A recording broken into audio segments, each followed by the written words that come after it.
क्या नाम है? Accounting for investments. इजी सा अकाउंटिंग स्टैंडर्ड है, लेकिन सम्स भी आते हैं इसमें, प्रैक्टिकल सम्स भी एग्जाम में बहुत आते हैं।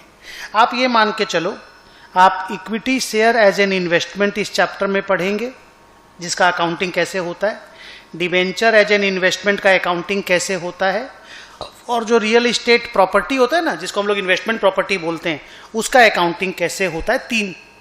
तीन चीजें आप इसमें सीखोगे। मेन उसमें इक्विटी और डिबेंचर का इन्वेस्टमेंट है, प्रॉपर्टी का तो एक छोटा सा एक लाइन का पैराग्राफ है।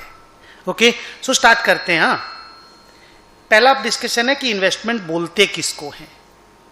आंसर है एक असेट है। इन्वेस्टमेंट इज एन असेट जो हमने इसलिए अक्वायर किया है कि उसमें कैपिटल अप्रिसिएशन हो, यानी दाम बढ़े, उससे हमको इंटरेस्ट, डिविडेंड या रेंट मिले, या फिर अदर बेनिफिट मिले, जिसको हम लोग इनकम टैक्स बेनिफिट बोलते हैं। टैक्स में डिडक्शन फिडक्शन करने के लिए लोग इन्वेस्ट करते हैं ना जगह जगह पे, प्रोविडेंट फंड्स वगैरह में, वो भी इन्वेस्टमेंट ही होता है। तो बेसिकली इन्वेस्टमेंट का डेफिनेशन है कि it is an asset which is acquired for earning capital appreciation, interest, dividend, rent and other benefit. अब आप अगर देखोगे इंटरेस्ट, तो इंटरेस्ट हम लोगों को डिबेंचर्स पे मिलता है, डिविडेंड हम लोगों को इक्विटी शेयर्स पे मिलता है, और रेंट हम लोगों को प्रॉपर्टी इन्वेस्टमेंट पे मिलता है। तो आप ये समझ लो कि इन तीनों का ही अकाउंटिंग प्रोसेस हम लोग सीखने वाले हैं। आगे कॉस्ट ऑफ इन्वेस्टमेंट किसको बोलते हैं? जब भी आप इन्वेस्टमेंट परचेज करोगे, अक्वायर करोगे, ओन करोगे, खरीदोगे, तो आपको अपनी बैलेंस शीट में कॉस्ट पे लिखना पड़ेगा। तो वो कॉस्ट पता कैसे करेंगे?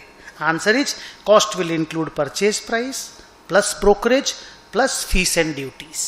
सिंपल डेफिनेशन है, जो नॉर्मल होता है ना, सब मिला करके जब तक असेट रेडी हुआ तो क्या खर्चा लगा, that becomes your cost of investment. इसमें स्पेसिफिक लिख दिया गया कि भाई परचेज प्राइस, ब्रोकरेज और सरकार को दिया हुआ ड्यूटीज एंड टैक्सेस। अब आइए इनिशियल रिकॉग्निशन, कि पहली बार जब हम इन्वेस्टमेंट रिकॉर्ड करेंगे अपनी बुक्स में तो कैसे करेंगे? आंसर इज कॉस्ट पे करेंगे, और जर्नल एंट्री होगा इन्वेस्टमेंट टू बैंक। मान लो हमने 100 इक्विटी शेयर कोई कंपनी का, 100 ओनली 100 इक्विटी शेयर 40 रुपया करके खरीदा। इस 40 रुपया में परचेज प्राइस भी है, ब्रोकरेज भी आ गया, फीस एंड ड्यूटीज, एसटीटी फेस्टिटी जो कुछ लगता है सब आ गया। तो हमारा टोटल पेमेंट कितना हुआ? Answer is 4000 rupees. हम इस 4000 रुपीज में अपनी बुक्स में इन्वेस्टमेंट को रिकॉर्ड करेंगे, and the journal entry will be investment account debit to bank account. आगे,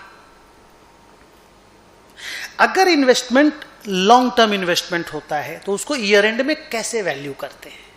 मान लो ये जो इन्वेस्टमेंट हमने परचेज किया, जो हमने 4000 रुपये में बुक्स में लिखा, मान लो ये लॉन्ग टर्म है, तो हम उसको वैल्यूएशन कैसे करेंगे? तो पहले डिस्कस करते हैं कि लॉन्ग टर्म बनता कैसे है।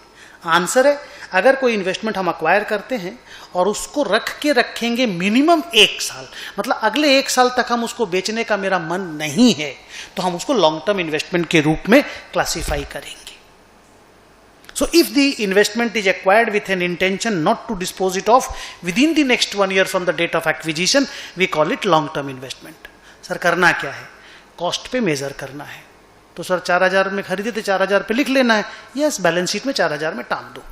एक एक्सेप्शन है कि अगर आपको लगता है कि उस इन्वेस्टमेंट में परमानेंट डिक्लाइन हो गया है, हमेशा के लिए गिरावट आ गई है, ऐसी गिरावट जो कभी रिवर्स नहीं होएगी। सर पहचानेंगे कैसे? बीइंग ए स्टूडेंट आपको पहचानना नहीं है, क्वेश्चन पेपर में लिखा हुआ रहेगा, डरना नहीं है।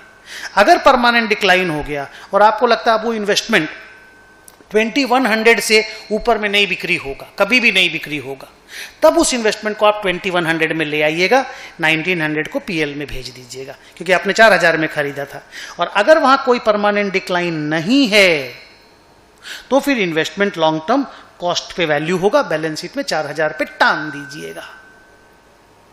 5th पैराग्राफ, अगर करंट इन्वेस्टमेंट हुआ तो मान लो वही वाला इन्वेस्टमेंट करंट इन्वेस्टमेंट है, तो सर करंट इन्वेस्टमेंट बोलते किसको है? वही कि हमको विद इन 1 ईयर बेच देने का इंटेंशन है। ठीक है सर, आपके इंटेंशन पे डिपेंड करेगा कौन लॉन्ग टर्म है कौन करंट है। ट्रू। वैल्यू कैसे करेंगे ईयर एंड पे?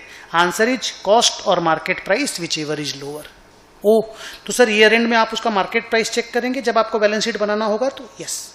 मान लो मार्केट प्राइस है 3700, कॉस्ट प्राइस था 4000, विच एवर इज लोअर हुआ 3700, तो हम बैलेंस शीट में 3700 में लिखेंगे। तो सर बाकी फिर 300 रुपया P&L में लॉस हो जाएगा, डिप्रिसिएशन के जैसा। एक असेट को 4000 से 3700 लेकर के जाएंगे तो 300 रुपया का तो लॉस लिखना पड़ेगा। तो every year end a current investment will be measured at cost or market price whichever is lower, but a long term investment will be measured at cost. Long term investment में एक exception है कि if there is a permanent decline then only it will be brought down below cost.